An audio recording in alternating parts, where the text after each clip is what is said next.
79वा स्वातंत्र्य दिन मोठ्या उत्साहाने साजरा करण्यासाठी जमलो आहोत। आजचा हा दिवस केवळ एक राष्ट्रीय सण नाही तर आपल्या पूर्वजांच्या शौर्याला व बलिदानाला आदरांजली वाहण्याचा दिवस आहे।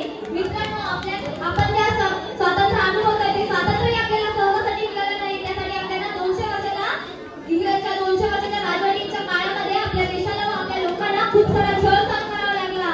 या छळामध्ये आपल्या काही अशा घटना घडल्या त्यामुळे आपल्या देशाच्या नागरिकांच्या मनात स्वातंत्र्याची मशाल पेटली। या स्वातंत्र्य मशाल ही मशाल साधी सुधी नव्हती तर यामध्ये आपल्या स्वातंत्र्य वीरांचे रक्त होते।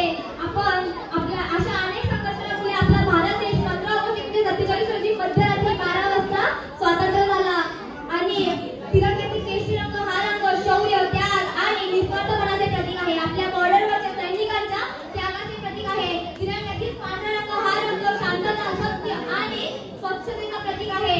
आपल्या देशातील आपला देश हा शांततेवर जगतो। आपण स्वच्छता हाच आपल्या देशाचा पाया आहे आणि सत्य हेच आपल्या देशाचा मार्ग आहे। तिरंग्यातील हिरवा रंग हा रंग समृद्धी, विश्वास आणि जिवंतपणाचे प्रतीक आहे आणि तिरंग्याच्या मध्यभागी असणारे अशोक चक्र हेच आपले धर्मचक्र म्हणून ओळखले जाते आणि त्यामध्ये असणाऱ्या 24 आऱ्या म्हणजेच रेषा या आपल्या दिवसाचे प्रतीक आहे, 24 तासाचे प्रतीक आहे।